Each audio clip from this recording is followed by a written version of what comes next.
In the near future, a great war destroys the world. Now Earth is a post-apocalyptic wasteland known as the Lost Lands, and all that is left of humanity lives in a single city. They're ruled by the Overlord, and the church is in charge of keeping order. One day, a woman named Grey is getting hung for being a witch, and the Enforcer is using her as an example of what happens to those who defy the church. After the Enforcer leaves, Grey uses her magic to make a soldier hallucinate that he's the one being hung. He shoots the rope to supposedly save himself and ends up freeing Grey. He then thinks he sees her next to him and opens fire, only to kill another soldier instead. When the Enforcer learns about this, she kills the bewitched soldier and leads the others on a search for Grey.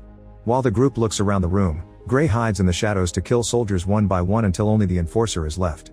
Grey manages to corner her by threatening her with a knife, and the Enforcer tells her to do it, but instead of giving her a quick death, Grey chooses to hang her. As she walks away, the crowd parts for her and calls her the witch that will not hang. Meanwhile, Boyce is wandering alone on his horse but stops at a tunnel because he can tell he's about to be ambushed.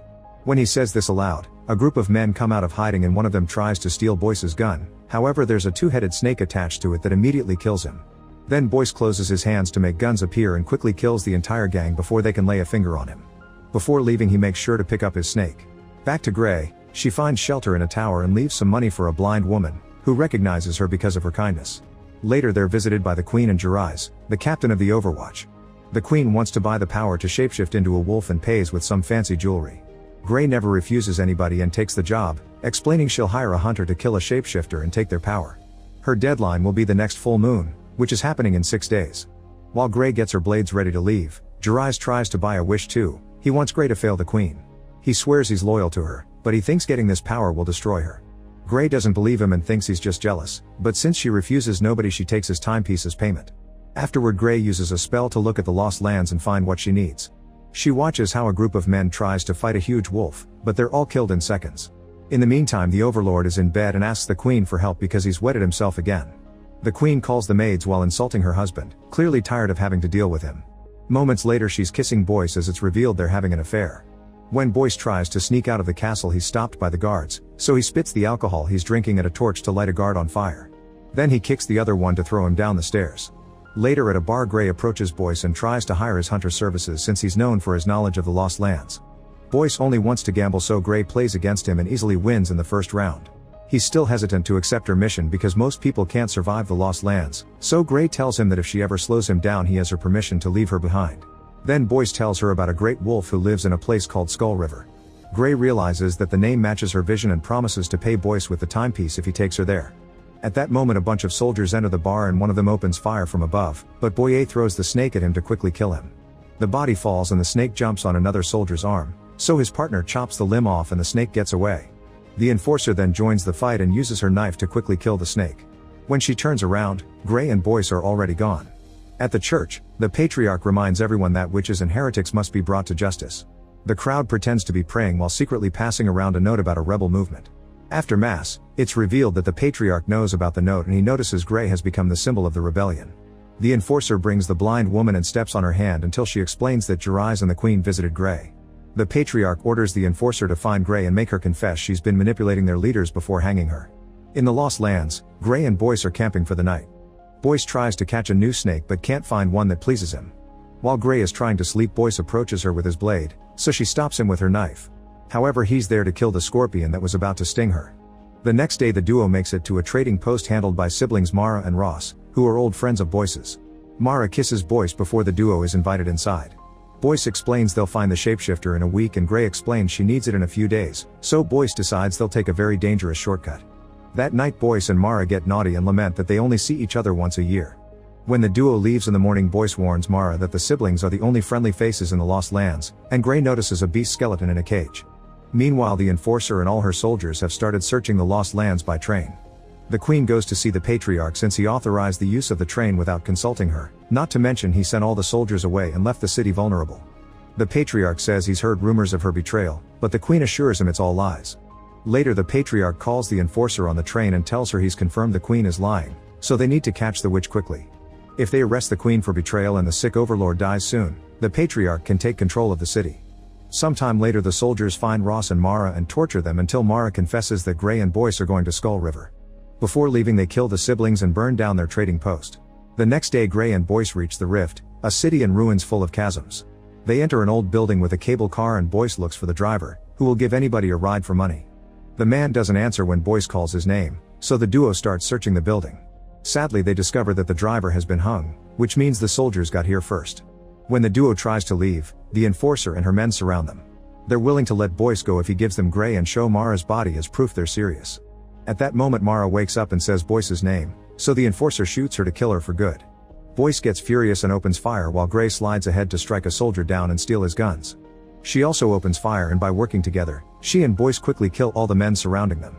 Unfortunately, there's a horde of soldiers hiding on the train, and now they come out to join the fight.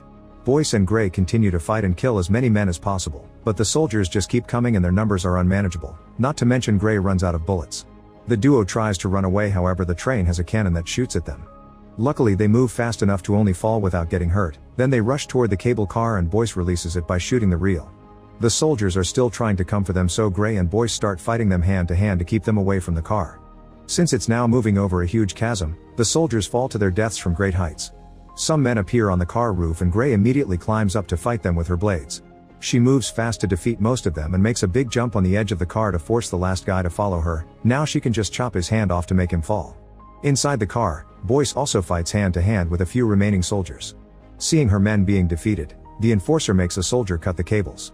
The car now hangs on a side and Gray has to use her blades to hold on. Boyce breaks a window to make another soldier fall.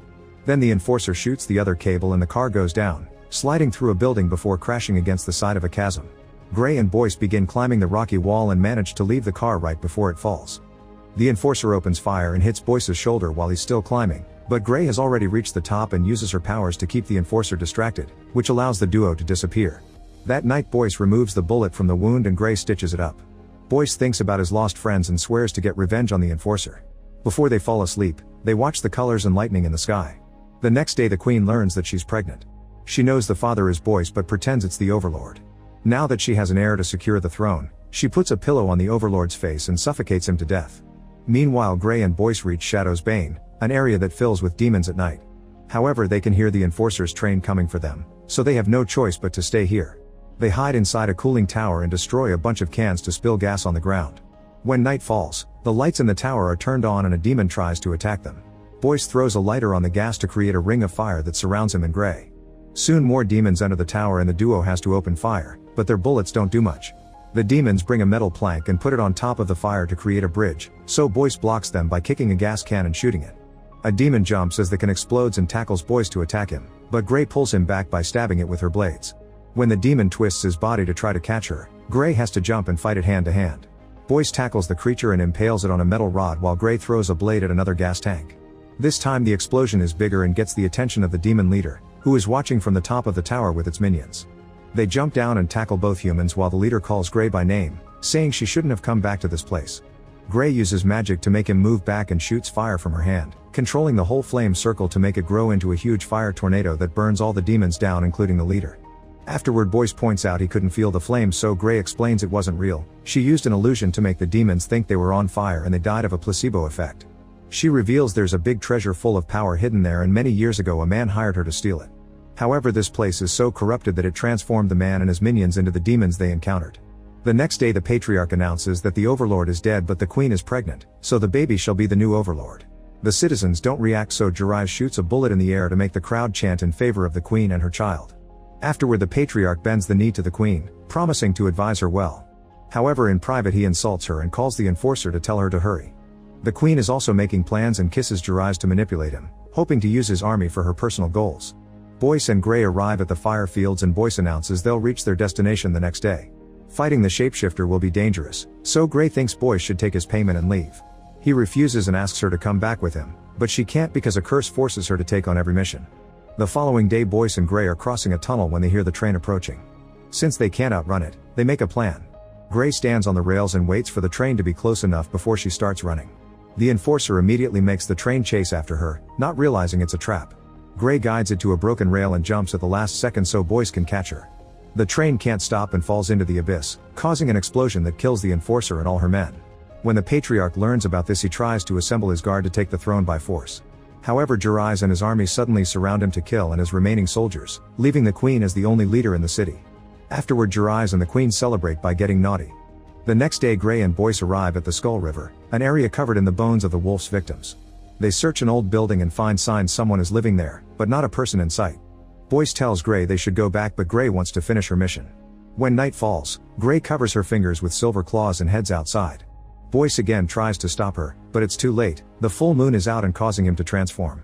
It turns out he was the shapeshifter all along, and Gray thinks he agreed to guide her to bring her here and kill her. Boyce's body grows in size and his clothes are destroyed as he finishes becoming a huge wolf. Gray throws the timepiece at him before she starts fighting him with the silver claws, but Boyce is clearly stronger and easily throws her around. Then Gray creates an illusion that sends a bunch of birds after him, allowing her to hide. When Boyce jumps to attack the big bird, the illusion ends and reveals Gray stabbing him with the claws. Boyce tries to defend himself, but he's now too weak, and after a few more hits, Gray brings him down. He raises his arms in a last effort when Gray moves to land the final blow. Seconds later, Boyce wakes up covered in scars. Gray is giving him water and telling him to rest. Boyce falls asleep, and the next time he wakes up he finds himself in chains. It's revealed that when Gray gave him stitches, she hid some silver under his skin, which has been poisoning him all along. When she gets ready to kill him, Boyce says he has a wish and reminds her she can't refuse anyone. He wants them to be together and hunt together to end their loneliness. Gray agrees while pointing out there's a price. At that moment the clouds move and the moon forces Boyce to transform again, so Gray starts cutting his chest open. The next morning Gray drops the timepiece on Boyce's grave and leaves with his pelt. When she enters the city, the slaves chant her name and some guards try to calm them down to no avail. Soon the church's giant cross is brought down by the rebels. Gray gives the pelt to Jarais with instructions for the queen to gain its power. When Jarais points out she failed his mission, Gray explains she's killed the queen's lover and now Jarais can have her, which is his real wish. Later the queen has a breakdown when she realizes the skin belongs to a dead Boyce. Her goal had always been to become a beast to be with him, but Jarais points out Boyce corrupted her. The queen realizes he's betrayed her and takes a hairpin to stab Jarais in the neck, killing him.